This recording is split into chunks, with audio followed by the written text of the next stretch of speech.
He already knew. That is the sentence that changed everything about this case. Not a confession. Not a witness coming forward after years of silence. Not a piece of forensic evidence pulled from a database at 3 in the morning by an analyst who had been staring at the same screen for 9 hours straight. 5 words. Spoken quietly in a briefing room before most of the world even knew a woman was missing. 5 words that landed like a stone dropped into still water, and the ripples have not stopped moving since. Because when investigators reviewed that footage for the first time, something shifted in the room. You could feel it, the way people who were there describe it. That particular kind of silence that falls when a group of trained, experienced professionals, people who have seen everything, people who have learned to keep their faces neutral and their voices steady, when that group of people goes quiet all at once because they are all seeing the same thing and they all know what it means. He did not scan the entry. He did not tilt his head the way a stranger does when stepping into an unfamiliar space for the first time, trying to orient himself, trying to understand the layout, trying to figure out where the walls are and what is on them. There was none of that. No searching. No slowing. No pause. He walked directly to that camera with the kind of certainty that only comes from one thing. He had been there before. And what he did when he reached it was not what you would expect. He did not grab it. He did not rip it from the wall or smash it or throw it or do any of the things that someone in a hurry, someone panicking, someone trying to cover their tracks in real time would do. He raised 2 fingers and tapped the lens. Slowly. Deliberately. The way a person touches something they have touched 100 times before. The way familiarity moves when it does not realize it is being watched doing something it should not be doing. 44 seconds later, 84-year-old Nancy Guthrie was gone from her home in Tucson, Arizona. She has not been found since. Welcome to Coldcase Crimelab. My name is your host, and what you are about to hear is not speculation dressed as analysis. It is not rumor with a dramatic soundtrack underneath it. This is a documented, sourced, evidence-based breakdown of one of the most quietly disturbing disappearance cases in the American Southwest. And we are going to go through every layer of it. The footage. The forensics. The suspect behavior.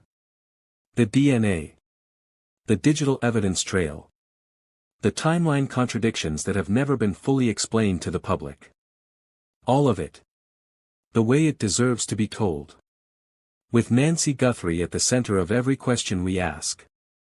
If you are new here, subscribe right now and hit the notification bell. Because this case is going to demand your full attention, and you do not want to come in halfway through. Let us start at the beginning. Not the beginning of the investigation. The beginning of Nancy. Nancy Guthrie was born in 1939 in a small town in central Arizona, the second of 4 children in a family that, by all accounts, was close-knit and deeply rooted in the kind of community where everyone knew your name and most of them had known your parents before you. She grew up during a time when the Southwest was still finding its shape, when Tucson itself was a different kind of place, smaller and slower and more personal in its rhythms. She grew up watching that city grow. And she grew with it. By the time she was in her late 20s, Nancy had built a life that looked, from the outside, like exactly what she had always wanted. A home. A family. Work that meant something. She was the kind of person her neighbors described with the same handful of words regardless of how long they had known her. Sharp. Warm.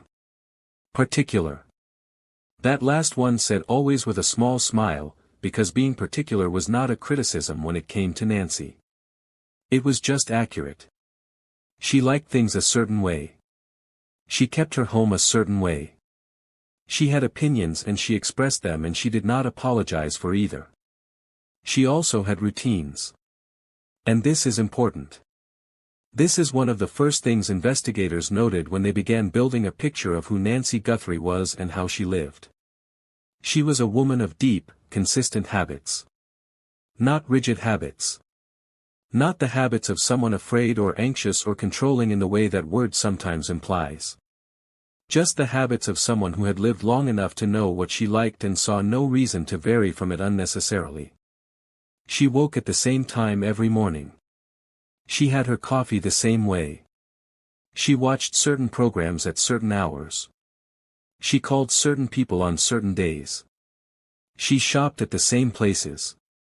She kept the same schedule with the kind of quiet discipline that becomes, over decades, simply the architecture of a life. And this is why, when that architecture was suddenly, completely, without any warning or explanation, absent, the people who loved her knew within hours that something was wrong. Not days. Hours.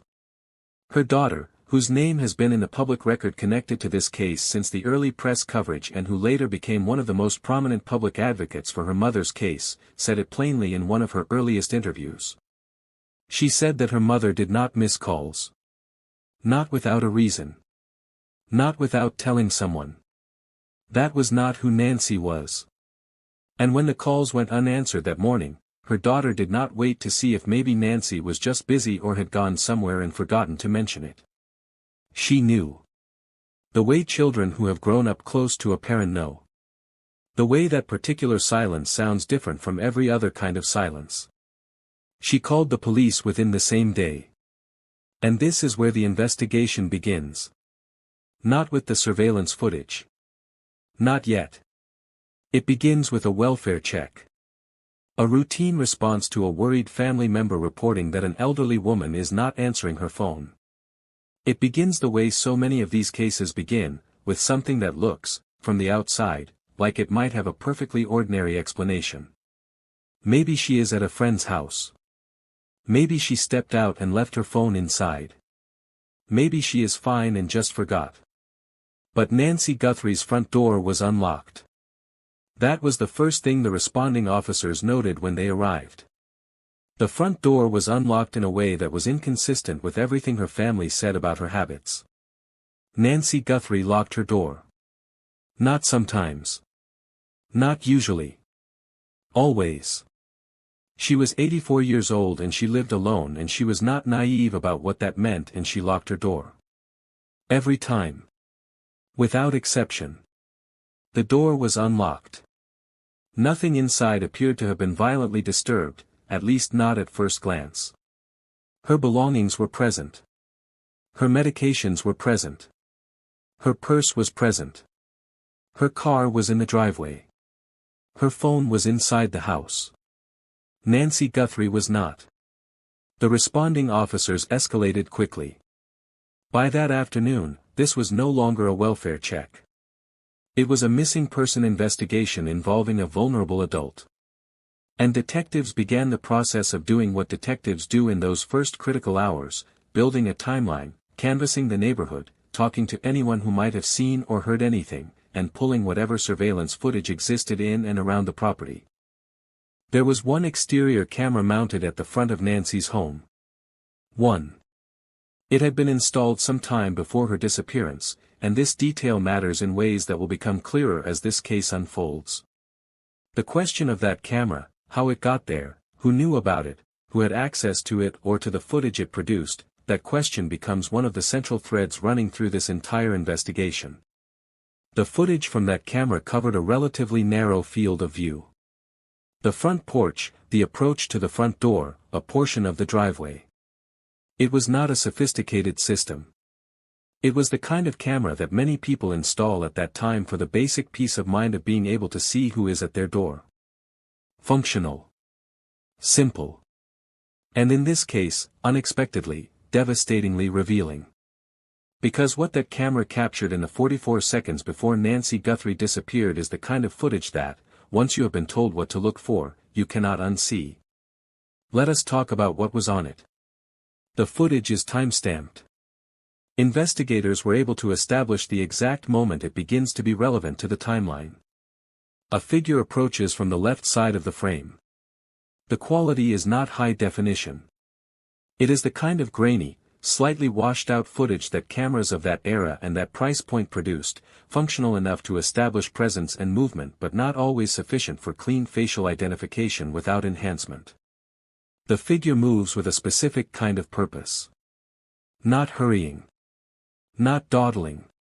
Just moving. Directly. Toward the camera. And this is the part that the analysts kept coming back to. This is the part that generated that silence in the briefing room. Because a person approaching a house they have never been to before, or even a house they have been to only a handful of times, approaches differently than this. There is a natural process of spatial orientation that happens when you enter an unfamiliar environment. Your eyes move. You take in the space. You locate landmarks. You find the door. And if there is a camera mounted somewhere on the exterior, the vast majority of people, even people who are actively aware that surveillance cameras exist and that many homes have them, do not immediately locate and walk directly to a camera that is not at eye level and is not in the most obvious possible position. This figure did not do any of that. There was no scanning. No head movement suggesting a search. No pause. He walked directly to the camera with the kind of spatial certainty that comes from prior knowledge. From memory. From having stood in that exact spot and looked at that exact camera before. And then he tapped it. 2 fingers. Slow. The kind of gesture that is almost casual except that it is not casual at all because of what it is directed at and what it means. Investigators and behavioral analysts who reviewed the footage described it in different ways. Some said it looked like a check. Like he was confirming something. Some said it looked almost proprietary. Like someone touching something that belongs to them, or that they believe belongs to them. Some said it looked like a message. Deliberate. Knowing. Directed somewhere. He did not disable the camera. He did not attempt to cover the lens or redirect the angle or remove it from the wall. He tapped it. Twice. Slowly. And then 44 seconds after that figure first appeared in that footage, Nancy Guthrie was gone. Now let us pause here for a moment and acknowledge something important. The existence of that footage, and what investigators concluded from it, was not immediately made public. In the early days of the investigation, the Tucson Police Department was careful about what information they released. This is standard practice and for good reason. Releasing too much too soon can compromise an investigation. It can tip off suspects. It can contaminate witness testimony. It can create false leads. So the footage existed. The analysts had seen it. The detectives had drawn their conclusions. And the public, for a period of time, knew only that an 84-year-old woman was missing and that her family was desperate for information. The public response was significant. Cases involving elderly victims, particularly elderly women living alone, tap into something deep and protective in how people respond to missing person stories. There is a vulnerability there that is hard to look away from. Nancy Guthrie's daughter became the public face of the search for her mother almost immediately, and she was compelling in a way that is hard to manufacture. Grief that is real looks different from grief that is performed, and hers was real. She stood in front of cameras in those early press conferences and she talked about her mother the way you talk about someone who is the center of your world. She described the routines. She described the habits. She described the woman who did not miss phone calls, who locked her door, who kept her life in a particular and deliberate order. And she begged. She begged whoever knew anything to come forward. She begged the person responsible to bring her mother home. The tip lines opened. And they were flooded. This is something that is easy to underestimate when you are looking at a case from the outside. The volume of information that pours in when a high-profile missing person case captures public attention is staggering. And sorting through it, identifying the credible from the confused from the well-meaning but ultimately useless from the outright fabricated, that process is labor-intensive and time-consuming in ways that can slow an investigation down even as it technically provides more data to work with. Every tip has to be logged. Every tip has to be assessed. Many of them have to be followed up on. And the investigators working this case were doing all of that while simultaneously running the actual forensic and evidentiary tracks of the investigation. The forensic sweep of Nancy's home was extensive. Crime scene technicians went through the property methodically. They were looking for several categories of evidence simultaneously. Signs of forced entry or struggle. Biological material. Trace evidence. Digital evidence. And anything that might tell them something about the sequence of events on the day Nancy disappeared. What they found, and what they did not find, both turned out to be significant. There were no clear signs of forced entry. The front door, as the first responding officers had noted, was unlocked but not damaged. The windows were intact. If someone had entered Nancy's home without her permission, they had done so through a door that was either already open or that Nancy herself had opened for them. And given everything the investigation established about Nancy's habits and her general disposition toward her own safety, the second option, that she opened the door, that she let someone in, was the one that investigators kept returning to. Because that tells you something. It tells you that whoever came to that door was someone Nancy did not feel threatened by. Someone she recognized. Someone she trusted enough, in that moment, to let into her home. Or someone who presented themselves in a way that made her feel it was safe to open the door. The biological evidence collected from the scene was processed and logged. Some of it was expected. This was Nancy's home and it contained evidence of Nancy's presence, which is what you would expect. Some of it was less expected. There were traces of material that did not belong to Nancy that investigators were able to collect and submit for analysis. The DNA processing, as it almost always does in real cases as opposed to the television version of real cases, took time. Weeks, not hours. And the results, when they came back, added layers to the picture that the surveillance footage had begun to paint. We will come back to that. But first, the digital evidence trail. Because this is another thread in this case that has not received the attention it deserves. Nancy Guthrie lived alone, but she was not, by the standards of her generation, technologically isolated. She had a phone. She used it regularly, as her daughter's account of the missing calls makes clear. She had the exterior camera. She had what investigators described as a basic but functional digital footprint, the kind that accumulates simply from living in a world where financial transactions, phone records, and certain kinds of communication all leave traces that can be subpoenaed and analyzed. The analysis of Nancy's phone records in the period leading up to her disappearance revealed a pattern of contacts that was, broadly speaking, consistent with what her family described. Calls to her daughter. Calls to a small circle of friends and acquaintances. Calls related to practical matters, appointments, deliveries, the ordinary business of daily life.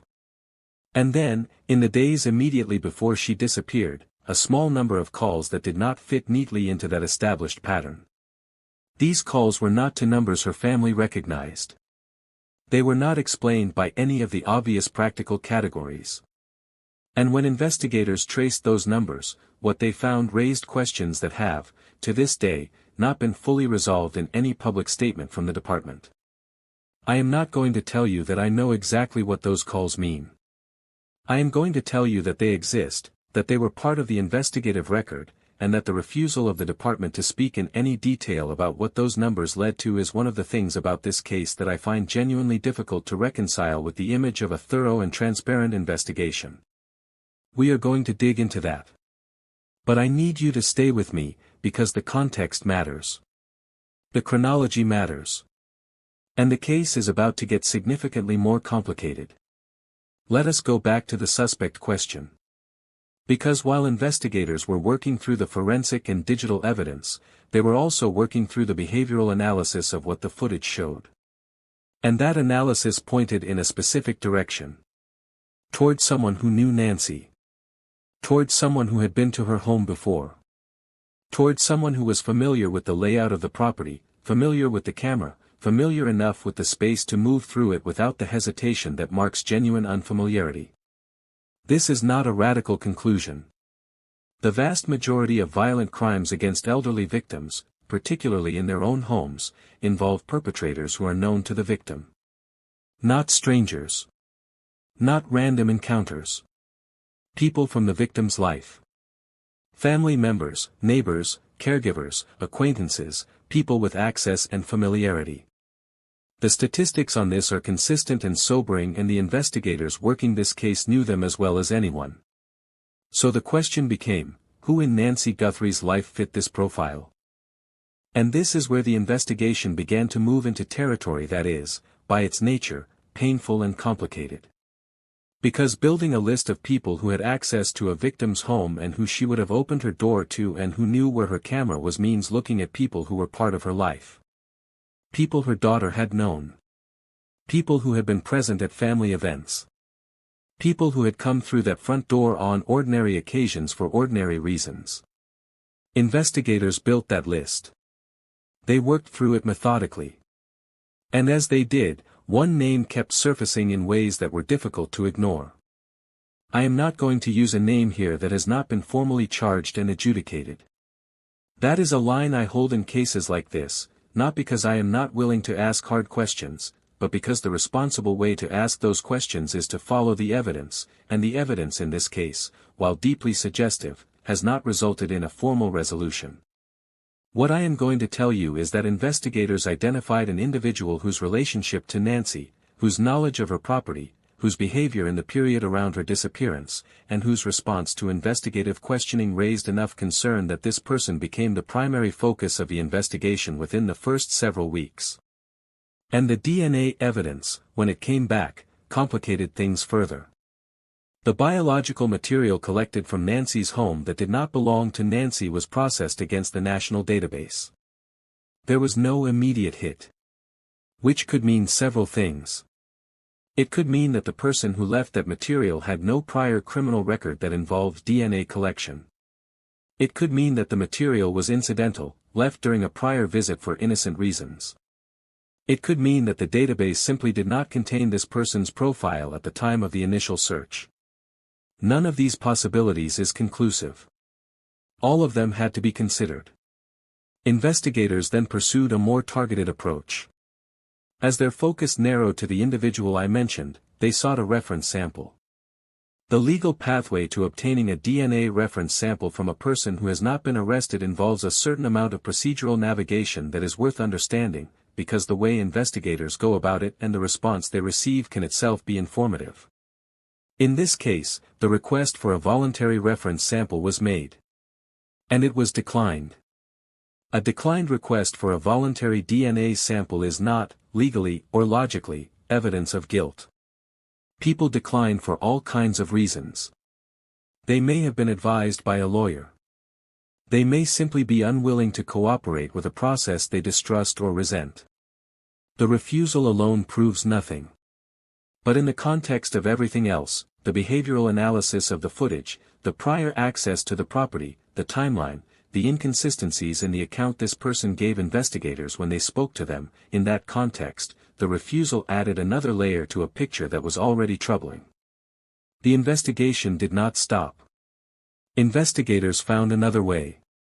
Not in a way that is unusual or procedurally questionable, but in a way that reflects the kind of dogged, creative evidence gathering that effective forensic investigation sometimes requires. They collected a discarded sample. A reference sample obtained from something this person had left in a public place, something that carried their biological material and that could be legally collected without consent because the expectation of privacy does not extend to material voluntarily discarded in a public space. That sample was processed. And the result is one of the most significant pieces of information in this case. If you are still watching at this point, drop a comment right now that says I am still here. Let us see who is truly following this story. Because what comes next changes everything we thought we understood about the direction this investigation was heading. And I want to know who is with me. The discarded sample matched the biological material collected from inside Nancy Guthrie's home. Let that settle for a moment. The individual who had been identified through behavioral analysis of the surveillance footage. The individual whose familiarity with the property was documented on camera. The individual who declined to voluntarily provide a DNA reference sample. That individual's biological material was present inside Nancy Guthrie's home. Now, the investigators and the prosecutors who were working this case at that point were in a position that is actually more complicated than it might appear from the outside. Because a DNA match, even a compelling one, in the context of a missing person case, is not automatically sufficient for an arrest or a charge. It confirms presence. It does not, on its own, establish what happened. In a case where the victim has not been found, where there is no body, where there is no established cause of death or confirmed evidence of violence, a DNA match tells you that someone was there. It does not tell you under what circumstances or with what intent. This is the space where prosecutors live uncomfortably. Where they have to weigh what they know against what they can prove. Where they have to build a case that can survive not just an initial charge but the full adversarial process of a trial, if it gets that far. Where they have to make decisions about timing and strategy that the public, understandably, does not always have the context to understand or evaluate fairly.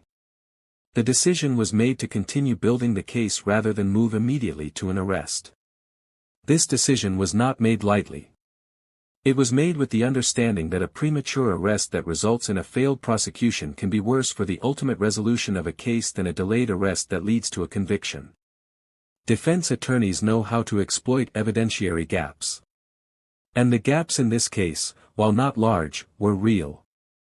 So investigators kept working. And as they did, a second layer of the case began to emerge. One that involved the history of the relationship between this individual and Nancy Guthrie, and that history, when it was examined in detail, revealed things that made the surveillance footage and the DNA evidence feel like the end of a story that had actually been building for a long time. Let us talk about who Nancy Guthrie was in the years before her disappearance. Because her story is not just the story of an 84-year-old woman who went missing.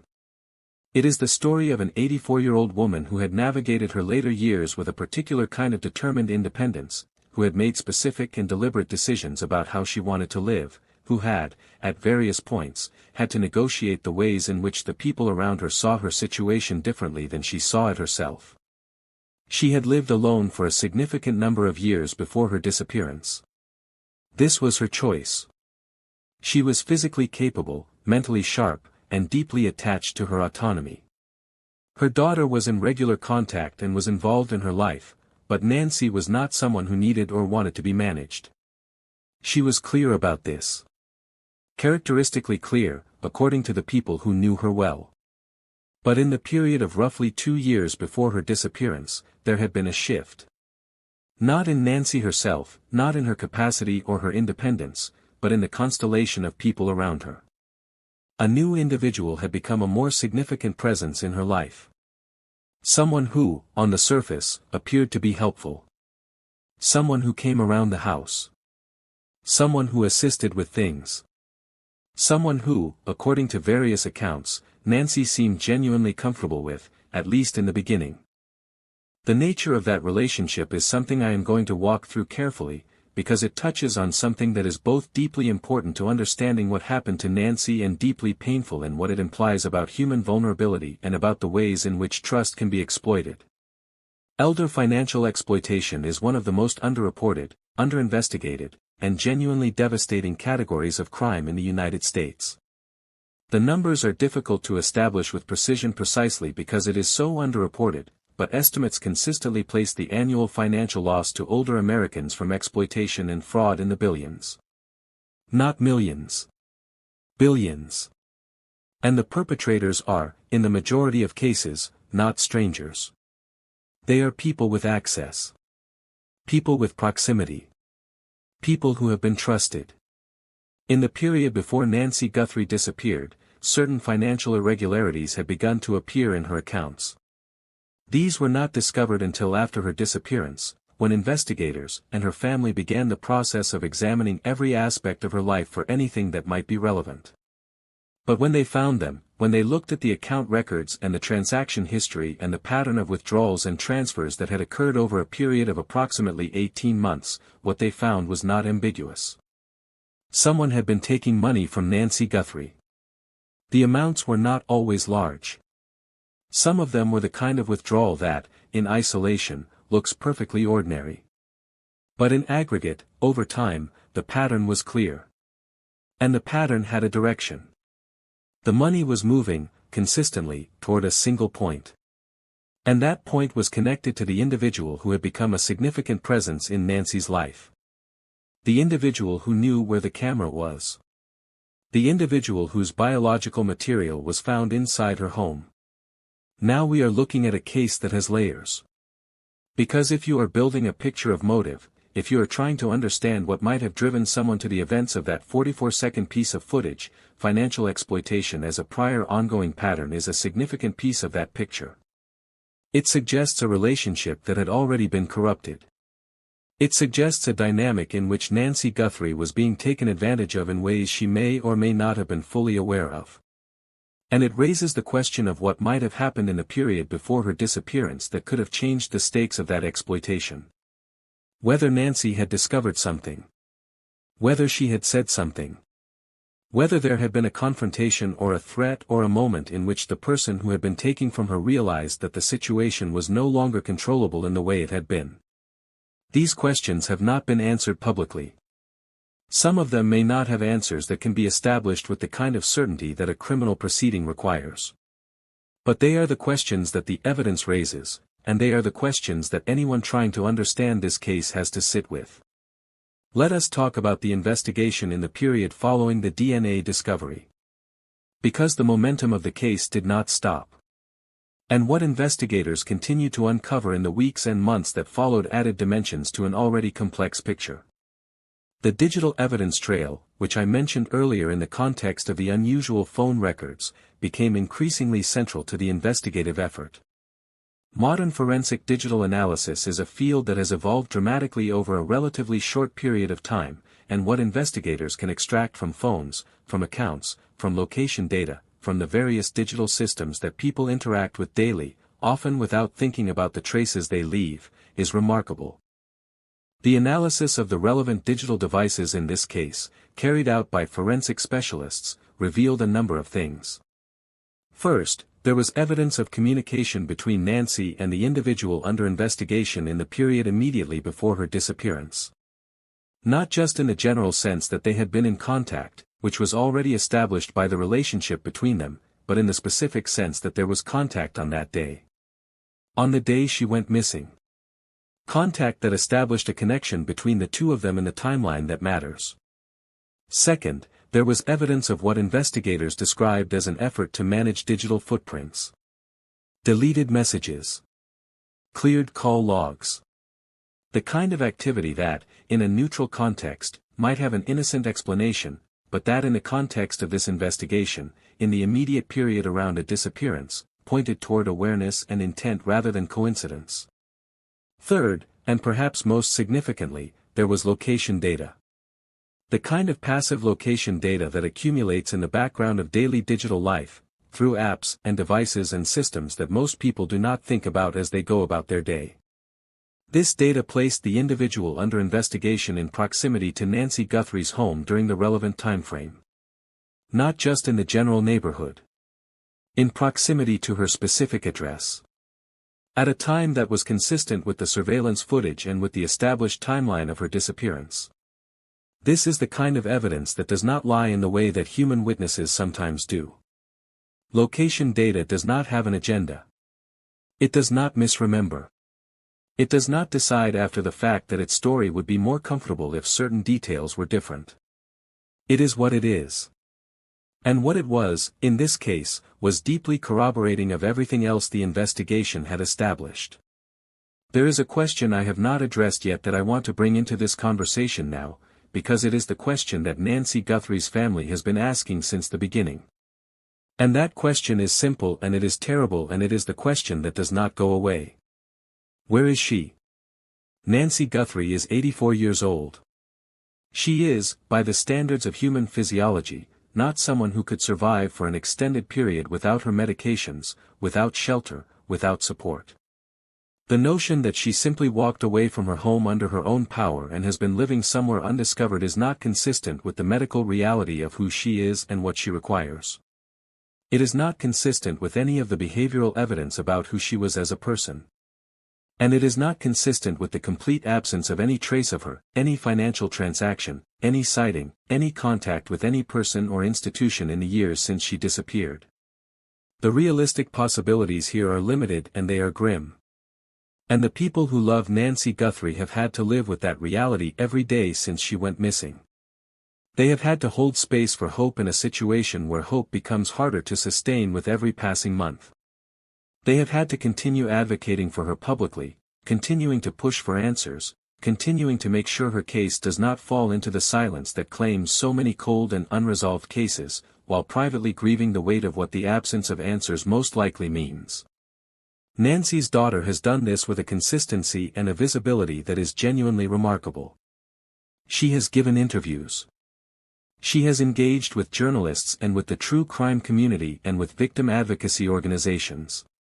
She has pushed back publicly when she felt the investigation was not moving with sufficient urgency.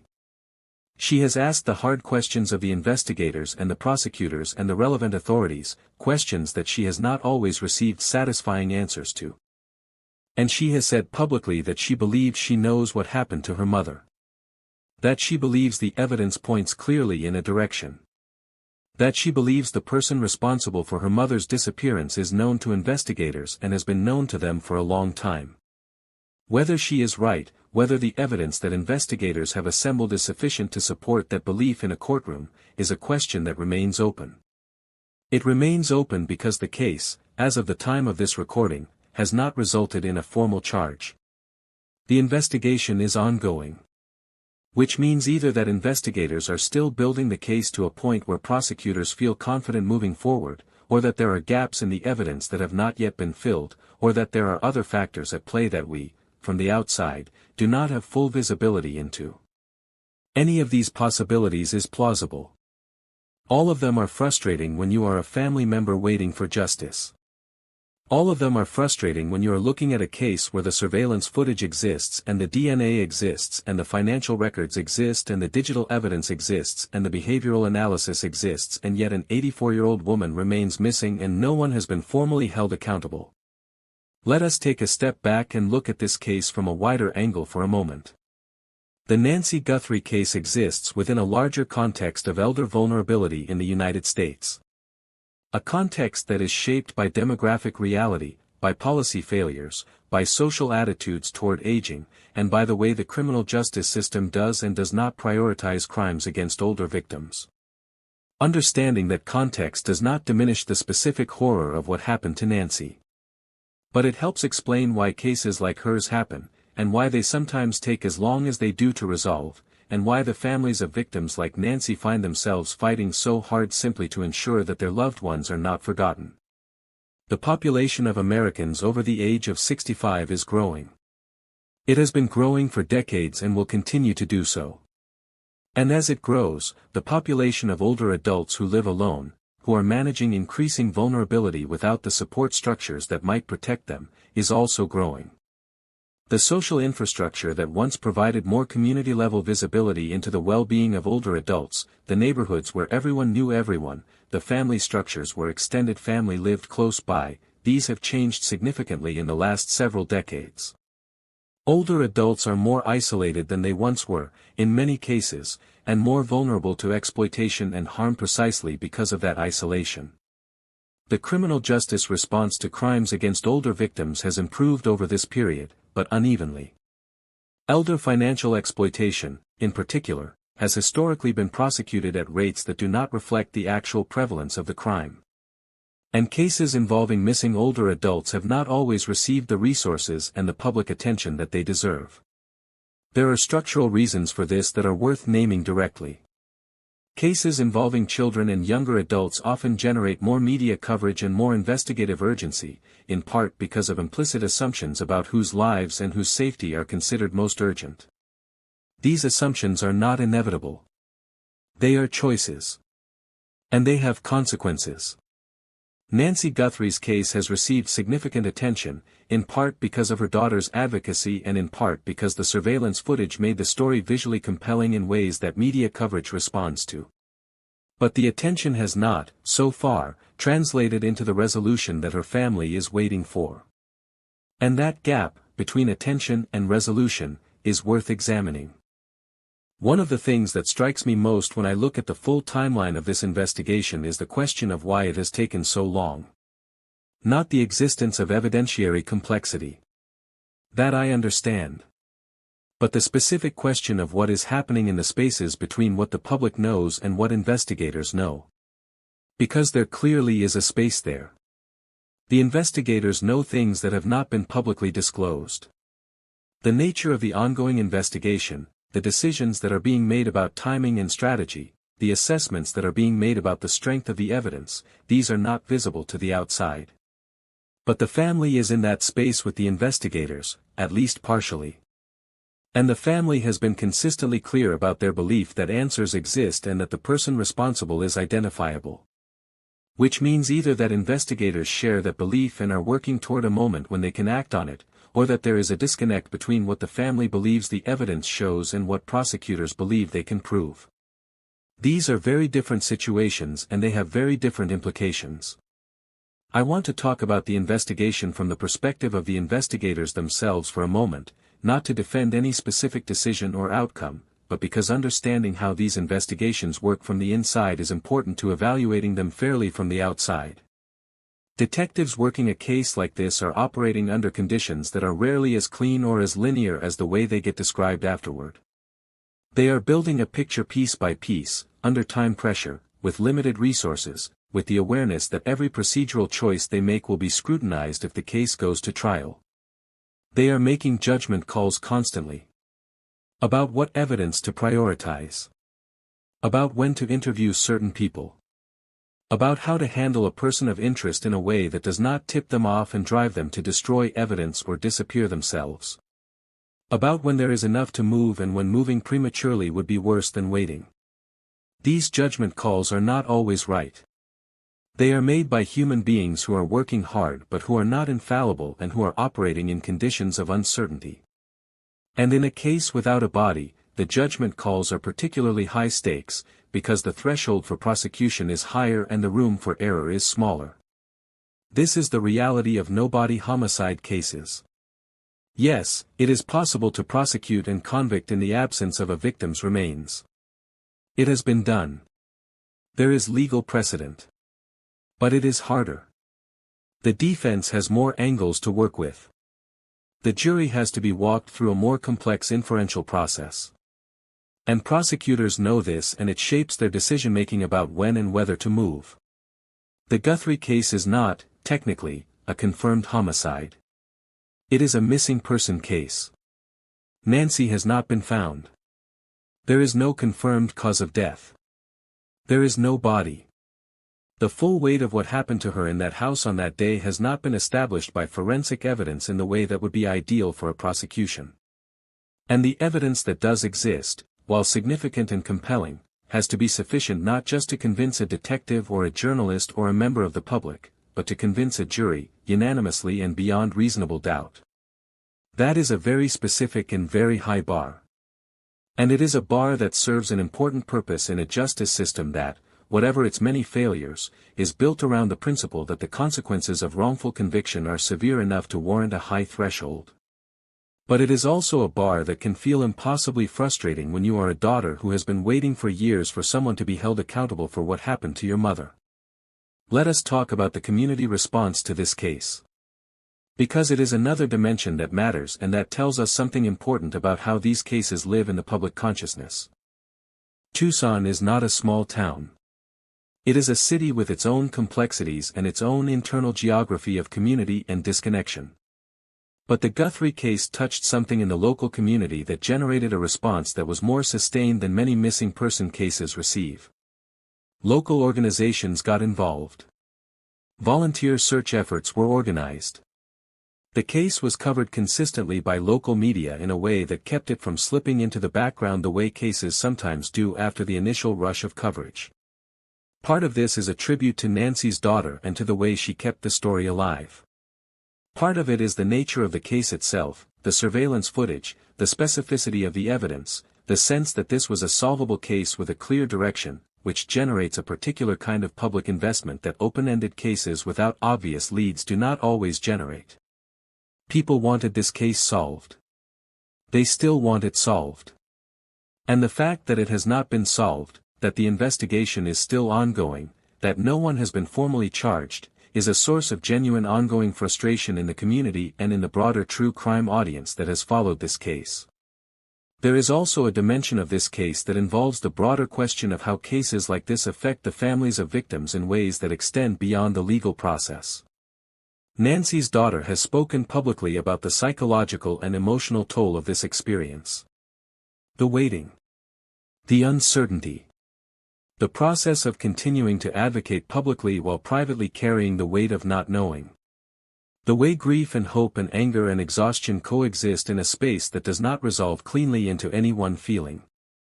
She has described the experience of watching other families get the answers they need and the resolution they are waiting for, while her own case remains open, as something that is almost impossible to put into words. And I believe her. Because the kind of sustained uncertainty this case represents, the not knowing, the being unable to grieve fully or move forward in any direction, is a particular kind of suffering that is hard to convey to people who have not experienced it. I want to make sure, as we get deeper into this case, that we are always keeping Nancy herself at the center. Because the risk in a case like this, in any true crime coverage of any case, is that the victim becomes a secondary figure in the story of the investigation. That she becomes defined by what happened to her rather than by who she was. And Nancy Guthrie was someone specific. She was not a symbol or a cautionary tale or a data point in a broader conversation about elder vulnerability. She was a person with a particular history and particular relationships and a particular way of moving through the world that her family and her friends knew and loved. She was someone who had strong opinions about how things should be done. Someone who expressed herself clearly and directly in a way that some people found challenging and that the people who knew her best found refreshing. Someone who had navigated decades of life with a kind of quiet competence that did not require external validation. Someone who, by the time she was 84, had developed a relationship with her own history and her own way of being that was settled in a way that younger people rarely are. She liked gardening. She had opinions about the right way to make certain dishes and was not shy about sharing those opinions. She had been in contact with her community in ways that went beyond just existing in it. She was someone people knew. Someone who, when she was suddenly not there, left a specific and recognizable absence. And that absence is still there. Years later, it is still there. Let us turn now to something that I think deserves more attention than it has received in the public coverage of this case. The question of the camera itself. Not just what it captured, but how it got there, and what the answer to that question tells us about the case. The exterior camera at Nancy Guthrie's home had been installed sometime before her disappearance. The specific timeline of its installation, who arranged it, who did the actual installation, who had access to the system and the footage it generated, these are questions that investigators examined carefully and that the answers to are, again, more complicated than they might initially appear. Nancy's family has given some account of the camera's origin. The individual under investigation has, according to various reports and accounts, been connected to either the arrangement or the installation of that camera. If accurate, this is significant in a way that goes beyond the surveillance footage itself. Because if the person who appears on that footage, the person who walks directly to the camera with the certainty of prior knowledge, was actually involved in putting that camera there, then what we are looking at is not just someone who was familiar with the property. We are looking at someone who may have installed a surveillance tool in an elderly woman's home while simultaneously positioning himself as someone she trusted. And if that camera was connected to a system that he had access to, if he could monitor or retrieve footage remotely, then the situation becomes considerably more troubling. This possibility, that the camera was not just a passive piece of evidence but an active element in a dynamic of control and monitoring, has been raised in the public coverage of this case but has not been definitively confirmed or denied by the investigating agency. And it matters. Because it changes the picture of who had what kind of access to information about Nancy's home and her daily patterns. Because it raises the question of what else might have been monitored or recorded. Because it is consistent with a pattern of behavior that goes beyond opportunistic exploitation towards something more deliberate and more sustained. I want to be clear that this is a possibility raised by the evidence, not an established fact. The investigation has not produced a public confirmation of the specific origin of the camera installation or of any remote access arrangement. What we know from the footage is that the figure on it knew where the camera was. The why of that knowledge, the mechanism of it, remains a question that the evidence raises but does not definitively answer. Let us talk about the financial investigation in more detail. Because the picture that emerged from the examination of Nancy's accounts is one of the most concrete and documented elements of this entire case. The irregularities began, as best as investigators and financial forensic analysts could reconstruct, approximately 18 months before Nancy disappeared. The first transactions were small. Small enough to be individually explainable, individually not alarming. A withdrawal here. A transfer there. The kind of financial activity that, taken one at a time, does not obviously indicate anything other than ordinary life. But when you map them across the 18-month period, when you look at the aggregated pattern, when you trace where the money was going, the picture becomes clear. The aggregate amount taken from Nancy Guthrie's accounts during that period ran into the tens of thousands of dollars. Not a trivial sum under any circumstances. For an 84-year-old woman living on a fixed income, not a trivial sum at all. The mechanisms used were varied. Direct withdrawals. Transfers to accounts. In some cases, what appeared to be the use of Nancy's financial credentials for purchases or payments that she did not initiate and would not have authorized had she fully understood what was happening. Financial forensic investigation of this kind is painstaking work. It involves pulling records, cross-referencing transactions, identifying patterns and anomalies, and tracing the flow of funds through whatever channels they moved through. The investigators who worked this track of the case built a detailed map of the financial exploitation that had been occurring in Nancy's life in the period before she disappeared. And that map, combined with the surveillance footage, the DNA evidence, and the digital location data, contributed to the portrait of an individual who had been, for a sustained period, systematically taking advantage of an elderly woman's trust. What changed? What made the month of Nancy's disappearance different from the months before it? This is the question that may never be fully answered.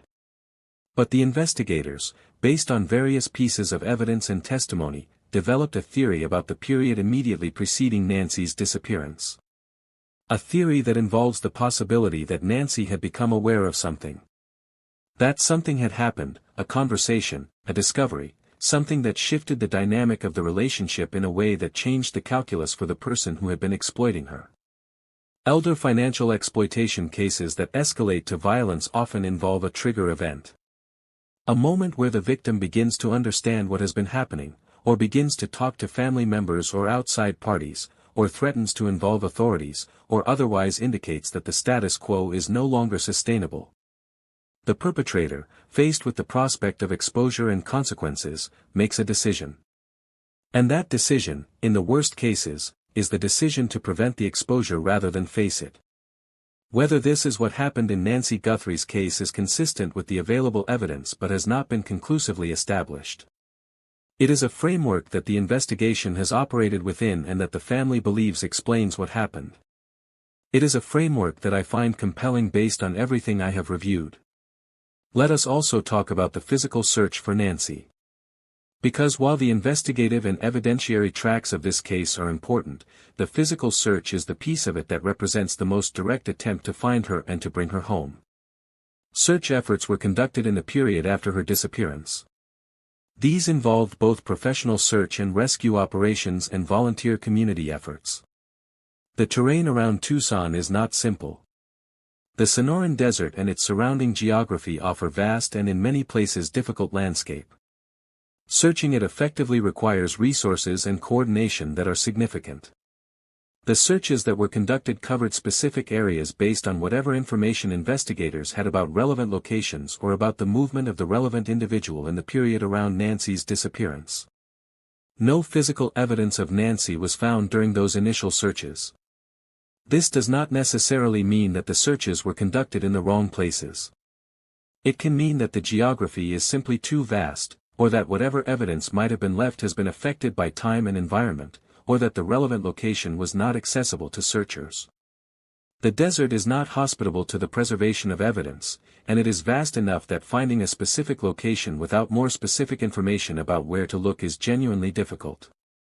The family has continued to advocate for expanded search efforts. They have pushed for resources to be committed to the physical search in a way that is commensurate with the seriousness of the case. And they have had to do this pushing publicly, which is its own kind of exhausting and painful experience, because it means continuously making the argument that their mother's case deserves attention in a context where there are always limited resources and multiple competing demands on them. I want to address something that comes up frequently in the community discussion around this case. The question of why, if investigators have the evidence that they appear to have, there has not yet been an arrest. I have touched on this earlier in this account, but I want to be direct about it here because I think it is the question that most people who follow this case find most confusing and most frustrating. The short answer is that building a case that can survive prosecution, particularly in the absence of a body, is genuinely harder than building a case that convinces a detective or a journalist. The standard of proof required in a criminal proceeding is specific and high. And the decision about when to move from investigation to charge is a judgment call that involves weighing the strength of the available evidence against the risk of a failed prosecution. A failed prosecution does not just mean a perpetrator goes free. In many cases, double jeopardy protections mean that a failed prosecution eliminates the possibility of trying again on the same charges. The stakes of getting it wrong are therefore very high. And prosecutors who have seen strong-seeming cases fail in court, because evidence was excluded, because a witness was not credible, because the jury was not convinced, are appropriately cautious about moving before they believe they are ready. None of this makes the waiting easier for Nancy's family. None of it fully explains every element of the timeline. And I do not think it is inappropriate to ask whether the pace of this investigation reflects everything it should about how seriously the case is being taken. These are questions that the family has asked and that I think the public is entitled to ask. What I can say is that the investigation has not stopped. That there are people who are still working this case. That new developments, even if they are not public, are possible and perhaps likely. And that the history of cold and stalled cases shows that resolution can come at unexpected moments, often driven by new evidence, new technology, or a decision by someone who has been holding information to finally come forward. If you know something about what happened to Nancy Guthrie, I want to speak to you directly for a moment. Whatever you think your involvement is or is not. Whatever you are afraid of. Whatever calculation you are making about what coming forward would cost you versus what continuing to stay silent costs you. There are people who have dedicated themselves to finding out what happened to an 84-year-old woman who deserved to live out the rest of her life in the home she had built for herself. And there is a family that has been waiting for years for answers that you may have. Whatever you know, there is a way to come forward. Anonymously if necessary. And what you know may be the piece that changes everything. Let us talk about the broader significance of this case for a moment. Not just as a specific tragedy but as an example of something larger. The Nancy Guthrie case illustrates, with particular clarity, the intersection of several overlapping vulnerabilities. The vulnerability of elderly individuals living alone. The vulnerability of people who trust those who present themselves as helpful. The vulnerability that comes from the kind of social isolation that many older adults experience in a society that does not always structure itself around their inclusion and their safety. And the vulnerability of families who are navigating a legal and investigative system that can be opaque and slow in ways that are genuinely difficult to understand or accept from the outside. It also illustrates the potential of surveillance technology both as a tool of protection and as a question mark. The camera that was meant to help Nancy, or that was presented as being there to help her, ended up being one of the most significant pieces of evidence in the investigation of what happened to her. The way that technology was used, who installed it, who had access to it, is itself a part of the story. And it raises broader questions about how we think about surveillance technology in the context of elder care and elder safety, about who controls it and who benefits from it and who might exploit it. These are not abstract questions. They have real implications for the growing number of older Americans who are living alone and who are increasingly surrounded by technology that is meant to support them but that can, in the wrong hands, be used against them. Let us go back to the footage one more time. Because I keep returning to it, the way I think everyone who looks at this case keeps returning to it. Those 44 seconds. There is something about the specificity of the gesture that I cannot stop thinking about. The two fingers. The slow tap. The lack of hurry or anxiety or the kind of reactive physicality that marks most moments of genuine crisis or panic. Whatever happened in that house, the person who approached that camera on that day was not panicking. Was not improvising. Was moving with a kind of deliberateness that suggests not just familiarity with the property but a certain kind of premeditation about this specific moment. Premeditation does not require elaborate planning. It does not require a detailed scheme laid out over weeks or months. It can be the product of a much shorter window of decision, a few hours, a night, a conversation that ended badly and was followed by a resolution about what would happen next. But the deliberateness of that approach, the directness of it, the knowing where the camera was and going to it and touching it the way you touch something that is yours, that does not look like panic. That looks like someone who knew what they were doing.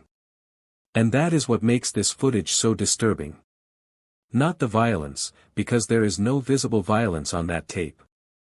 Not the drama, because there is none. What makes it disturbing is the calm. The certainty. The 44 seconds of a person who knows exactly where they are and exactly what they are doing. I want to take a moment to talk about the true crime community's relationship to cases like this one. Because it is complicated and it is worth being honest about. True crime as a genre has expanded enormously over the past decade. The audience for detailed, documented examinations of real crimes and real investigations is large and engaged and, in many cases, genuinely motivated by a desire to understand and a belief that public attention can contribute to justice. Families of victims have sometimes found in the true crime audience a source of support and pressure that has contributed to keeping their cases alive and generating new leads. But there are also real risks. The risk of spreading misinformation. The risk of harassing innocent people who become amateur suspects. The risk of reducing real people and real tragedies to entertainment in a way that is disrespectful to the victims and their families. The risk of interfering with active investigations by spreading information that should not be public or by contaminating potential witness accounts. I think about these risks in connection to every case I cover here. I try to be rigorous about what I state as fact versus what I present as inference or possibility. I try to stay close to documented evidence rather than speculation. I try to keep the victim at the center. And I try to hold myself to a standard of honesty about the limits of what I know and what can be established from the available information. This case, the Nancy Guthrie case, is one where the documented evidence is substantial and where the direction it points is fairly clear. But it is also one where certain elements remain unresolved and where the full story, the what exactly happened in that house and what happened after, is not yet known to the public. I have tried to present what is known accurately and to be clear about what is not yet established. If there are things in this account that I have gotten wrong, I want to know. If there is information that contradicts something I have said, I want that too. Because the goal here is not to tell a compelling story. The goal is to tell an accurate one. Now let me take you through the timeline of this case in detail. Because while I have covered the key events and evidence, the chronology of how everything unfolded matters to understanding both the investigation itself and the decisions that were made along the way. In the period approximately 18 months before Nancy's disappearance, the financial irregularities in her accounts had their earliest identifiable beginning. The relationship between Nancy and the individual of interest had been established and was becoming more regular. The presence of this individual in and around Nancy's home was becoming part of the pattern of her life. And during this same period, various pieces of the digital and relational infrastructure that would later become relevant to the investigation were put in place. Approximately 12 months before her disappearance, the financial exploitation had escalated in both frequency and scale. The pattern of transactions that investigators would later analyze was becoming more pronounced. And there is evidence, though it is difficult to establish precisely, that the dynamic of the relationship between Nancy and this individual was also changing during this period. Becoming, in various accounts, more controlling. More present in ways that some people in Nancy's life noticed but that did not, at the time, rise to the level of alarm that they would recognize in retrospect. In the period of roughly 3 to 6 months before the disappearance, there appear to have been conversations between Nancy and certain people in her life that touched on her concerns about her financial situation and about the people around her. These conversations were not alarming enough, at the time, for anyone to take immediate action. But they fit a pattern that investigators would later see as consistent with an elderly victim beginning to process, in fragments and over time, the recognition that something was wrong. In the weeks immediately before Nancy's disappearance, there was communication of a kind that deviated from established patterns. The unusual phone contacts I mentioned earlier. The contact, on the day itself, between Nancy and the individual under investigation. And whatever happened in the hours before the surveillance footage was recorded. The footage is time-stamped. The disappearance is established by the subsequent absence of Nancy and by the state of her home as found by the first responding officers. What happened in between, in those 44 seconds and in whatever time followed them, is the gap that the investigation is trying to fill. After the first responding officers, after the escalation to a missing person investigation, after the early canvassing and the initial forensic sweep, the investigation moved into the phase of building the evidentiary case I have described. The behavioral analysis of the footage. The financial forensic investigation. The digital evidence analysis. The DNA collection and processing and eventually the discarded sample and the match. This happened over a period of weeks and months, not days. It is slow and methodical and unglamorous work. In the months following the disappearance, the tip lines continued to receive calls. Some were credible enough to require follow-up. Most were not. The media coverage peaked in the immediate aftermath and then receded, though never entirely, because Nancy's daughter kept the case in the public conversation through sustained advocacy. There were community search efforts. There were requests for information from the public. There were moments when leads appeared promising and then faded. As the investigation continued, the focus on the individual of interest intensified. The request for a voluntary DNA sample was made and declined. The investigators pivoted to the discarded sample approach. The match was obtained. The investigators and prosecutors conferred about what the match, combined with everything else, made possible from a prosecutorial standpoint. And the decision was made to continue building rather than to move immediately. And that is, essentially, where the public record of this case leaves us.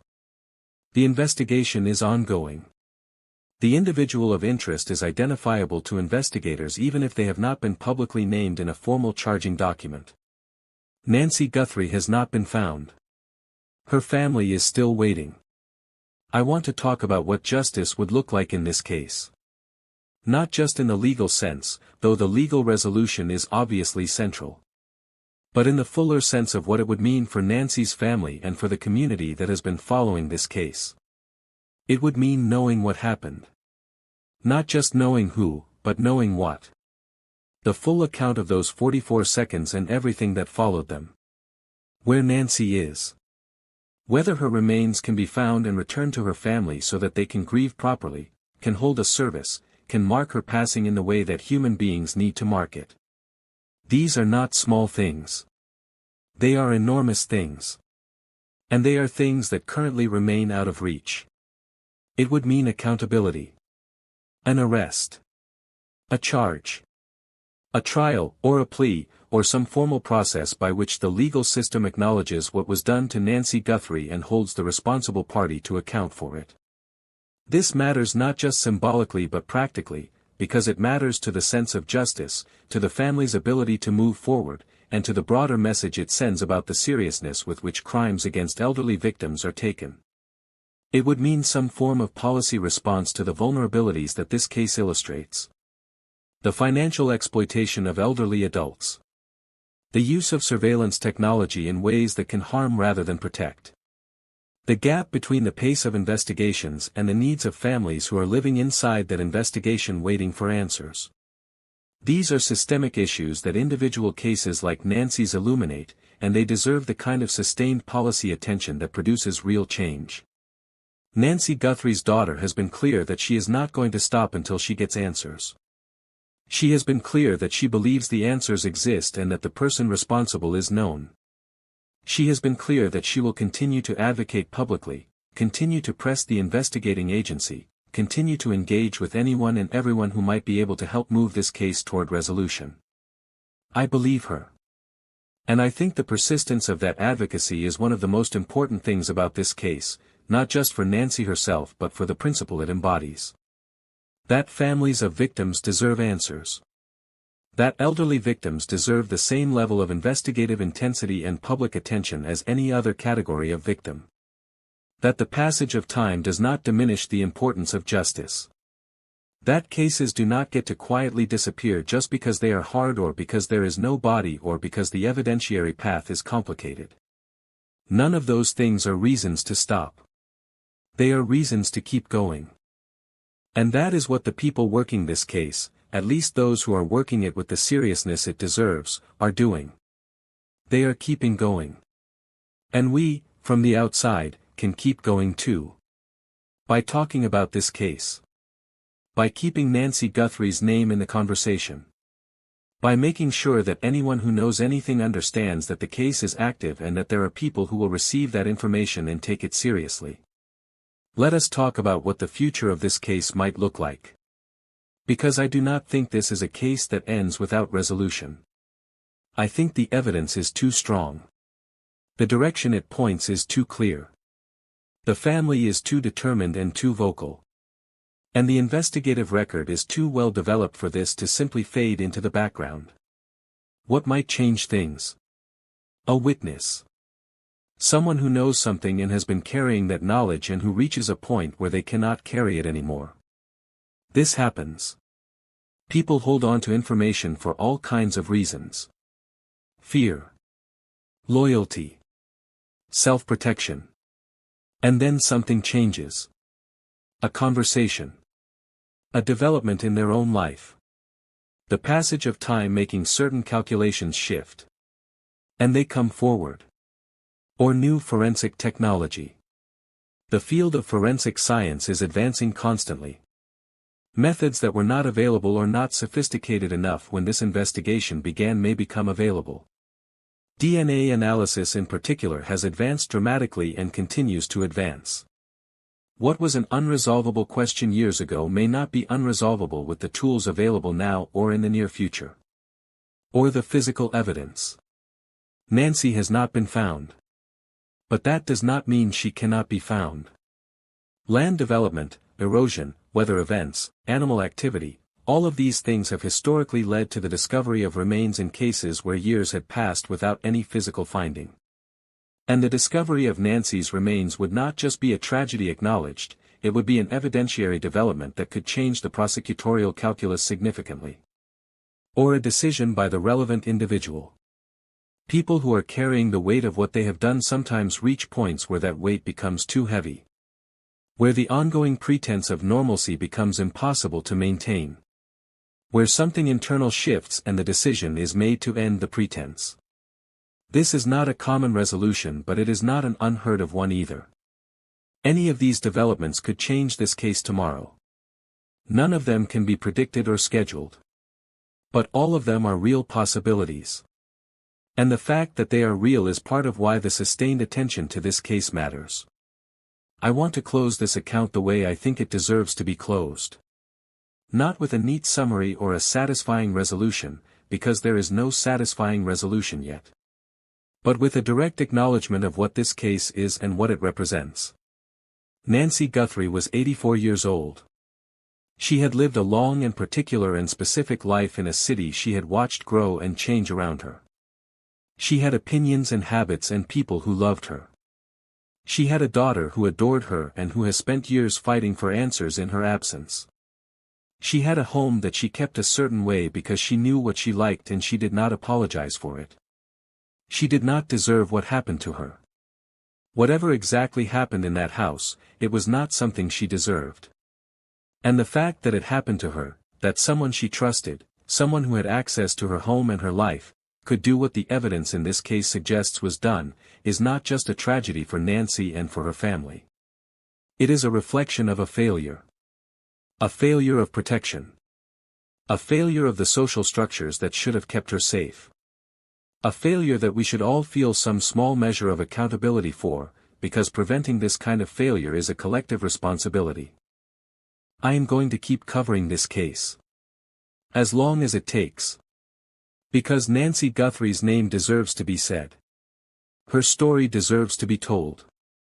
And the person responsible for her disappearance deserves to be held accountable. If you know anything about what happened to Nancy Guthrie, contact the Tucson Police Department or submit an anonymous tip through the relevant tip line. If you have seen anything, heard anything, been told anything, even something that seemed small at the time, it might be exactly the piece that matters. Come forward. Do it for Nancy. Do it because an 84-year-old woman deserves justice. And if you have been watching this account and you want to help in the way that you can from where you are, there are things you can do. Share this video. Send it to someone who lives in or near Tucson. Send it to someone who might know something. Post it. Talk about it. Keep the name Nancy Guthrie in the conversation in whatever space you occupy. Because that is how cold cases move. Not always through dramatic breakthroughs. Sometimes through sustained attention. Through the cumulative effect of a case that keeps being talked about and keeps reaching new people until eventually it reaches the right person. This is Coldcase Crimelab. We cover the cases that demand our attention and we do not stop until they get the resolution they deserve. Nancy Guthrie's case deserves that resolution. And we are not going to stop until she gets it. If this is the first time you have found this channel, subscribe right now. Hit the notification bell so you do not miss what comes next on this case or any other case we cover. Leave a comment below with your thoughts on what you just heard. And share this video with everyone you can reach, because the next person who sees it might be the person who changes everything. Nancy Guthrie. 84 years old. Tucson, Arizona. Missing. Not forgotten. Not ever. We will keep going until we get answers. That is a promise.